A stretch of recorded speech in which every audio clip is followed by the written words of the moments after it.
अस्सलामुअलैकुम नाजरीन, ADN Urdu news में आपका खैर मकदम है। मैं हूं शेख आयशा जिलानी। खबरों का सिलसिला शुरू करने से पहले आइए एक नजर डालते हैं आज की सुर्खियों पर। रियासती पुलिस भर्ती का अमल इंतजामिया वजूहात की बिना पर मुलतवी, तलबा में शदीद नाराजगी। सिल्लोर सोईगांव हल्का इंतखाब के देहातों में हर घर नल स्कीम पर अमल किया जाएगा। और औरंगाबाद म्यूनिसिपल कॉरपोरेशन के स्कूलों में असातिज़ा को दी जाएंगी तरक्की। अब खबरें तफसील से। रियासती पुलिस भर्ती का अमल इंतजामिया वजूहात की बिना पर मुलतवी कर दिया गया है। इस फैसले पर तलबा ने शदीद रद्द अमल का इजहार किया। एडीएन से बात की और अपने ख्यालात का इजहार करते हुए तलबा ने कहा कि वजीर आला एकनाथ शिंदे ने टीवी सेंटर पर पुलिस भर्ती का वादा किया था।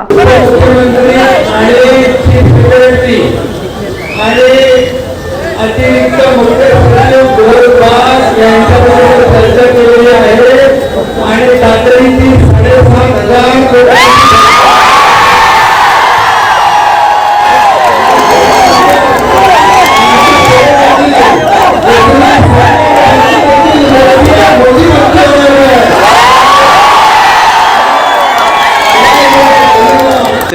मुख्यमंत्री साहेब आले होते, एकनाथ शिंदे साहेब। ते काय पोलीस भरतीविषयी गोष्टी काढत नव्हते, पण आमचे सगळे मुलं विद्यार्थी मित्र सांगितले की सर आमची पोलीस भरती लवकरात लवकर होऊ द्या। मग एक महाराष्ट्र पोलीस म्हणून होता इथलचाच प्रॉपर टी व्ही सेंटरचा, त्यांनी सांगितलं सर मुलं पोलीस भरतीची वाट बघताय। मग डबल खाली स्टेजच्या खाली उतरून डबल वरी जाऊन सांगितलं की लवकरात लवकर पोलीस भरतीचं मी काढू शकतो, जे आर देऊ शकतो। हां, आश्वासन दिलं होतं। हां, मला वाटतं आज 4 वर्षापासून मी इथे जरी असलो तरी त्यांनी 3 वर्षापासून स्थगित भरत्या आता काढल्या होत्या, पण ते नुसतं सारखं आश्वासनावर आश्वासन देत आहे, हे आमचं खूप नुकसान होतं आहे। सर आमचं म्हणणं आहे की लवकरात लवकर काढावं। मी आज 4 वर्षापासून इथंच आहे। घरची काय परिस्थिती भरपूर खराब आहे, घरचे पुरू शकत नाही इतके, कारण की शेती काय जास्त नाही, मला 1 ते 2च एकर आहे, त्याच्यामुळे सोयाबीन गेली पूर्ण गेले। लवकरात लवकर भरती का। खूप विद्यार्थी असे आहे की ते आतुरतेने वाट बघत होते भरतीची, की ह्यावेळेस होईल म्हणून, आणि चांगला मौका आला होता। 14,000 जागा काढली की आतापर्यंत रिक्त पदं काढलेले 2 वर्षापासून, म्हणजे 16 तर रिक्तच पदं काढले, पण आता ह्यावेळेस महाभरती काढली त्यांनी, तर त्यांनी लवकर घ्यावं। काय घ्यायचंय ना त्यांना, पटकन भरती, मुलं खूप आतुरतेने वाट बघताय। याच्यामध्ये जे विद्यार्थी आहे त्यांचं खूप नुकसान आहे, म्हणजे आपलं खाजगीकरण असो की गव्हर्नमेंटचं असो, म्हणजे विद्यार्थ्यांचं नुकसानच होतं याच्यामध्ये। स्पर्धा परीक्षेमध्ये 3-3, 4-4 वर्ष करून त्याच्यानंतर मुलांना सक्सेस भेटतं। खूप 4 वर्ष 5 वर्ष मेहनत करून घरच्यांना उत्तर द्यावं लागतं, स्वतःला पण मानसिक सगळ्या गोष्टीचं हे करून मग त्याच्यामध्ये माणूस पुढे जातो। त्यांनी लवकर करायचं, काय करायचं ते सरकारला तेवढीच विनंती आहे की ही स्थगिती झाली त्याच्यावर निर्णय लावून विद्यार्थ्यांचा विचार करून त्यांनी भरती लवकर घेण्यात यावी। मी झालं 3-4 वर्ष झालं ना मी पोलीस भरती तयारी करतो, आणि मी म्हणजे माझा असा बॅकलॉग एवढा चांगला नाही की बाबा मी स्पर्धा परीक्षा किंवा कोणती मोठी एक्झाम क्रॅक करू शकेल। आणि आमच्या घरचे पण शेतकरीच आहेत, आणि आता अवकाळी पावसामुळं सोयाबीन काढावं लागतं, तर तसेच इथं घराकडून पैसे घेऊन इथं जेवणाची मेस ही परवडत नाही आजकालच्या मुलांना। काहीतरी कामधंदा पाहिजेच, आणि आमच्याकडे असा दुसरा कोणताही सोर्स नाही की बाबा भरती म्हणजे पोलीस भरती केल्याशिवाय दुसरा काय सोर्सच नाही, कारण आम्ही जर काहीतरी लीड केलं तरच आमच्या घरची परिस्थिती सुधारू शकेल। तसेच आता एकनाथ शिंदे साहेब आपले माजी मुख्यमंत्री, त्यांनी टी व्ही सेंटरला असे भरपूर आश्वासन दिलेत, पण दरवर्षी देवेंद्र फडणवीस कोण ना कोणतरी मुख्यमंत्री होतो आणि आश्वासन देतो आणि गरीब मुलांचे हाल होतात। आता ते तसेच NCC वाल्यांना क्रायटेरिया केला, परत असे क्रायटेरिया करून काय फायदा आहे? एक तर भरती तरी घ्या, नाही तर पोरांचा जीव तरी घ्या। माझं असं एवढंच म्हणणं आहे। औरंगाबाद से हाल ही में जिला कलेक्टर सुनील चौहान का तबादला हो गया है। उन्होंने अपने दौरे इख्तिदार में कई काबिल जिक्र कारनामे अंजाम दिए हैं। औरंगाबाद जिले से उनकी मोहब्बत कम नहीं हुई है, क्योंकि इस साल की दिवाली भी उन्होंने औरंगाबाद में ही मनाई। आस्तिक कुमार पांडे ने साबिका जिला कलेक्टर सुनील चौहान के हाथों नए जिला कलेक्टर का चार्ज हाल ही में कबूल किया। इनसे कबल बतौर जिला कलेक्टर सुनील चौहान ने अपने इख्तिदार में कई अहम फैसले और कारनामे किए। तमाम आलम के साथ औरंगाबाद में आए हुए कोरोना वबा के दौरान उन्होंने नुमाया कारकर्दगी पेश की। अफसरान और मुलाजमीन के ताउन से औरंगाबाद जिले को कोरोना से नजात दिलाई गई। जिले की तरक्की के लिए कई तरक्याती प्रोग्राम्स पर अमल दरामद किया। औरंगाबाद के लिए शजरकारी दीगर प्रोग्राम्स पर अमल किया गया। अब भी उनकी मोहब्बत औरंगाबाद से कम नहीं हुई है, क्योंकि उन्होंने औरंगाबाद की सरकारी रिहाइशगाह को खाली नहीं किया है। दिवाली के बाद वो नए मुकाम पर रुजू होंगे और वहां फराइज अंजाम देंगे, ऐसी खबर मौसूल हुई है। मंत्रालय में खातून के साथ हुई नाजेबा हरकत के जिम्मन में वजीर ने 2 अफसरान को मुअत्तल करने की इत्तला मिली है। ताहम इस सिलसिले में मुकम्मल कार्रवाई होने तक इस पर तवज्जो दी जाएगी। ये बात कानून साज काउंसिल की डिप्टी स्पीकर डॉक्टर नीलम गोरे ने मीडिया से मुखातबत में कही। मंत्रालयामध्ये एका वरिष्ठ महिला अधिकाऱ्याच्या संदर्भामध्ये अपमानास्पद विधानं आणि तिचा विनयभंग 2 वरिष्ठ स्तरावरच्या अधिकाऱ्यांनी केला, त्याच्याबद्दलची माहिती आणि निवेदन काल मी दिलेलं आहे। त्यानंतर आज काही माहिती अशी समोर आलेली आहे की संबंधित विभागाच्या मंत्र्यांनी चौकशी करून त्या संबंधित दोन्ही अधिकाऱ्यांचं निलंबन केलेलं आहे। तसं सरकारने केलं असेल तर ते निश्चितपणे स्वागतार्ह आहे, परंतु त्याचं अधिकृत परिपत्रक मंत्रालयांनी स्वतः मंत्री महोदयांनी किंवा सचिवांनी तसं काढलं पाहिजे। निर्देश दिलेले आहे तसे गुप्त निर्देश देऊन काही प्रत्यक्षात अंमलबजावणी होत नसते आणि म्हणून काही जणांनी जे व्हिडिओ दाखल केलेले आहेत, तर माझी राज्य शासनाला ही विनंती राहील की त्यांनी ते निर्देश अधिकृतपणे समोर आणावेत। दुसरं मला इथे सांगायला पाहिजे की माननीय मुख्यमंत्री आणि उपमुख्यमंत्र्यांना मी निवेदनाच्या प्रती पाठवल्यावर उपमुख्यमंत्र्यांनी मी या प्रश्नामध्ये लक्ष घालतो असं सकारात्मक उत्तर मला दिलेलं आहे। पण दुसरीकडे सामाजिक माध्यमांमधून आणि इतरत्र या महिलेच्या विश्वासार्हतेवरतीच काही लोक प्रश्न उपस्थित करत आहेत।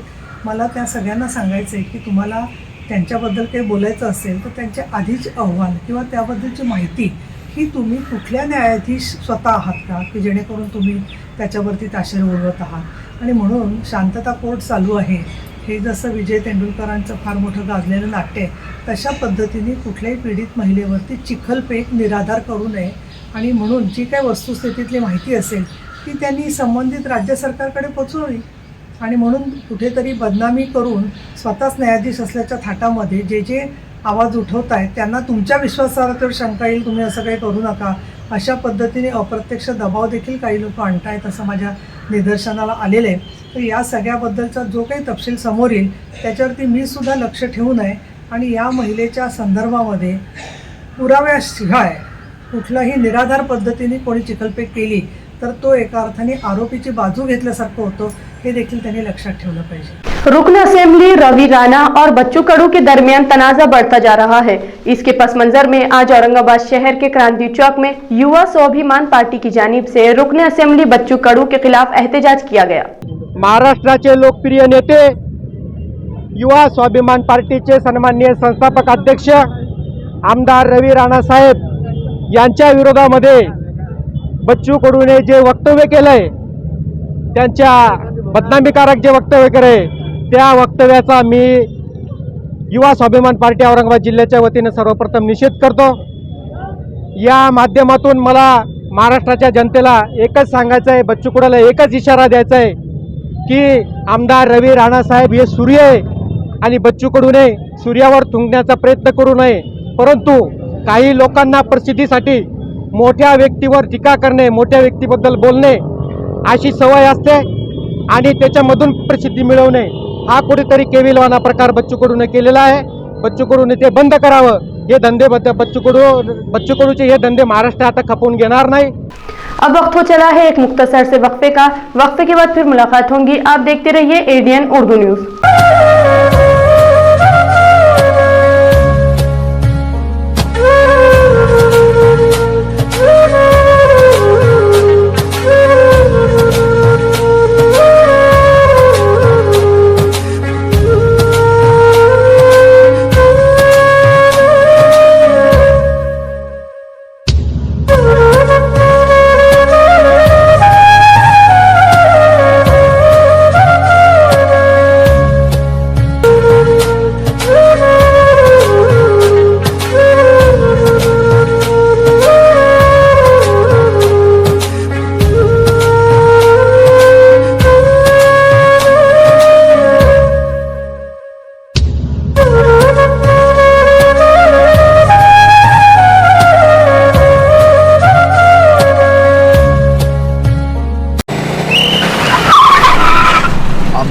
एक तो मास्क पहना रे तूने, थैंक यू सर। वो जान बचाने के लिए पहनना पड़ता है ना सर। रेडीमेड है या टेलर मेड है? ऑनलाइन ऑर्डर किया है सर। एक और है ना सर, देना। बहुत मस्त लगी आपको। ये ना सर। ये ना भाई, जान बचाने के लिए बाइक चलाते वक्त सिर्फ खोपड़े पे मास्क पहनेगा तो खोपड़े को कौन बचाएगा?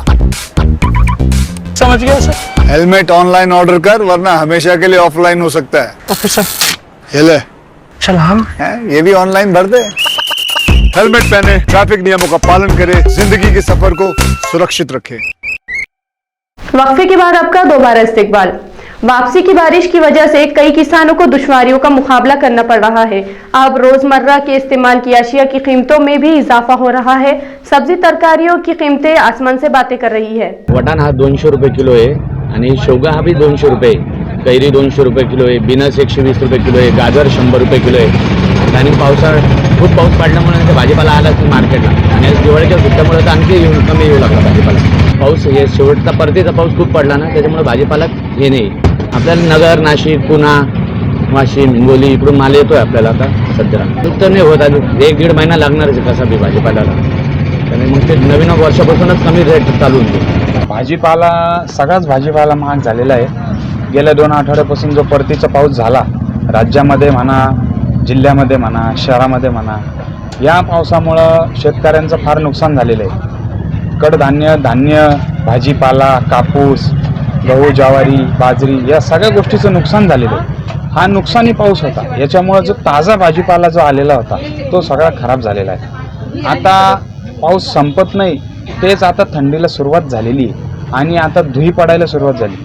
धुईमुळे जो आलेला जो भाजीपाला आहे त्याच्यावर जंतू तयार होऊन तो पण भाजीपाला खराब होत चाललेला आहे। त्याच्यामुळं ॲव्हरेज जो असतो मालाचा तो कमी होत चाललेला आहे, म्हणजे मालाची आवक एकंदर कमी होत चाललेली आहे। त्याच्यामुळं जो उत्पन्न आहे ते शेतकऱ्याचं घटत चाललेलं आहे आणि भाजीपाल्याचे भाव वाढत चाललेले आहे। आज कांद्याचं मार्केट बघा तुम्ही, आज 2500-2200 रुपयापासून तर 3000 रुपयापर्यंत कांद्याची पीठ झालेली आहे। तेच 15 दिवसापूर्वी 1000-1200-1500 रुपयाचा जो कांदा विकला जात होता तो कांदा आज 3000 रुपयापर्यंत गेलेला आहे। म्हणजे 30 रुपयापर्यंत प्रति किलो आपल्याला मार्केटमधनं कांदा खरेदी होत आहे, जेणेकरून ग्राहकाच्या खिशाला एक प्रकारची कात्रीच लागलेली आहे। याच्यामुळं ग्राहकावर परिणाम झालेला आहे। जिथं 2 किलो 3 किलो जर काही भाजी किंवा कांदा असं लागत असेल एखाद्या कुटुंबाला तर तो 1 किलो अर्धा किलोतच भागवतो, म्हणजे 50% सरासरी याच्यात फरक पडलेला आहे। हफ्ते का आखिरी इतवार और दिवाली के वापसी के सफर की वजह से एसटी में दोबारा हाउसफुल की तस्वीर सामने आई। औरंगाबाद से बीड़, नासिक और पुणे जाने के लिए मुसाफिरों का हुजूम नजर आया। एसटी बसों और बस स्टैंड पर हुजूम का सिलसिला दोबारा नजर आ रहा है, क्योंकि आज इतवार और दिवाली की तातीलात के बाद मुसाफिर औरंगाबाद से बीड़, नासिक, परभनी, नांदेड़, पुणे वगैरह मुकामात पर जाने के लिए भागदौड़ करते हुए नजर आए। खास बात यह है कि लोग एसटी बसों को तरजीह देते रहे हैं। कई मुसाफिर दूसरे मुकामात से औरंगाबाद पहुंच रहे हैं और औरंगाबाद से दीगर मुकामात जा रहे हैं। आता जे दिवाळीचं जे ट्रॅफिक आहे, आम्ही 21 तारखेपासून तसंच दिवाळी जादा वाहतूक आपल्या आगारामार्फत करण्यात आली आहे। तसंच आता दिवाळीनंतरचे जे परतीचं ट्रॅफिक आहे याच्यासाठी औरंगाबाद विभागाने नियोजन करून इतर आगाराच्याही बसेस अतिरिक्त आपल्या बसस्थानकावर दिलेल्या आहेत व त्याच्यामध्ये शिवशाही, सादी, हिरकणी, शिवनेरी या बसेसमार्फत नियोजन करून सदरची वाहतूक ही सुरक्षित कशी होईल या दृष्टिकोनातून पूर्ण प्रयत्न करण्यात येत आहे। ते अगोदर ज्यांनी रिझर्वेशन केलेलं आहे, आपण काय करतोय, आपण दर 15 मिनिटाला या ठिकाणी पुण्याला बस सोडतोय, तर त्याच्यामध्ये जे अगोदर रिझर्वेशनचे जे प्रवासी आहेत, रिझर्वेशनच्या प्रवाशांना बसून नंतर त्या गाडीमध्ये जागा शिल्लक असल्यानंतर इतर प्रवासी बसतोय व जे प्री प्लॅन प्रवासी नाही आहेत अशांसाठीही ज्या मार्गावरच्या गाड्या आहेत या व्यतिरिक्त इतर ज्या गाड्या आहेत या पण आपण साध्या गाड्या या ठिकाणी दिलेल्या आहेत व त्याच्यामार्फत प्रवासी वाहतूक चालू आहे। आज एरवी आपलं जे आहे जळगाव, भुसावळ या मार्गावरही ट्रॅफिक असतं, परंतु आज फक्त नाशिक आणि पुणे या मार्गावर प्रचंड गर्दी आहे व त्यानुसार औरंगाबाद आगार क्रमांक 2 मधून नियोजनपूर्वक करून सर्व प्रवाशांची सोय कशी होईल या दृष्टिकोनातून प्रयत्न करण्यात येत आहे। औरंगाबाद म्यूनिसिपल कॉर्पोरेशन के तहत उर्दू मीडियम के 7 और मराठी मीडियम के 4 असातिज़ा को ओहदों में तरक्की देकर सदर मुदर्रिस का ओहदा दिया जाएगा। इस सिलसिले में municipal commissioner doctor Abhijit Chaudhary के हुक्म के मुताबिक एक कमेटी तश्कील दी गई है। औरंगाबाद म्यूनिसिपल कॉर्पोरेशन के तहत म्यूनिसिपल कॉर्पोरेशन के मराठी और उर्दू मीडियम की जुमला 70 स्कूल जारी है। इन स्कूल्स में सन 2022-23 के तलबा की तादाद के लिहाज से 26 सदर मुदर्रिस की मंजूरी है। इनमें से 15 स्कूलों में सदर मुदर्रिस है। मराठी मीडियम में 4 और उर्दू मीडियम में 7 सदर मुदर्रिस के ओहदे पूर्ण करना जरूरी है, इसलिए असातिज़ा को तरक्की दी जाएंगी। इस काम के लिए municipal commissioner doctor Abhijit Chaudhary के हुक्म के मुताबिक एक कमेटी तश्कील दी गई है। अहल असातिज़ा से तजवीज़ें तलब की गई है। इसके मुताबिक असातिज़ा को तरक्की दी जाएंगी। सिल्लोर सोएगांव हल्का इंतखाब के हर गांव में वाफर मिकदार में साफ शफाफ पानी फराहम करने के लिए 50 साल की मंसूबाबंदी करके आबी फराहमी खाका तैयार किया गया है। ये बात वजीर ज़राअत अब्दुल सत्तार ने कही है। सिल्लोर सोएगांव हल्के के देहातों में वाफर मिकदार में साफ शफाफ पानी फराहम करने के लिए आइंदा 50 साल के मंसूबे का खाका तैयार किया गया है। ये बात वजीर ज़राअत अब्दुल सत्तार ने कही है। वो शिंदे फंड में मुखातिब थे। सिल्लोर तालुके के शिंदे फंड में जल जीवन शन के तहत पानी फराहमी स्कीम को अब्दुल सत्तार के हाथों अवाम के नाम मौसूम किया गया। उन्होंने कहा कि पानी फराहमी के लिए फंड्स की कमी होने नहीं दी जाएंगी और हर घर में नल लगाया जाएगा। तो नाज़रीन, खबरें खत्म करने से पहले आइए एक बार फिर नजर डालते हैं आज की सुर्खियों पर। रियासती पुलिस भर्ती का अमल इंतजामिया वजूहात की बिना पर मुलतवी, तलबा में शदीद नाराजगी। सिल्लोर सोएगांव हल्का इंतखाब के देहातों में हर घर नल स्कीम पर अमल किया जाएगा। और औरंगाबाद म्यूनिसिपल कॉर्पोरेशन के स्कूलों में असातिज़ा को दी जाएंगी तरक्की। तो ये थी आज की खबरें। कल फिर मुलाकात होंगी कुछ और नई खबरों के साथ। तब तक के लिए अपना ख्याल रखें और देखते रहिए एडीएन उर्दू न्यूज़, आवाज हर दिल की।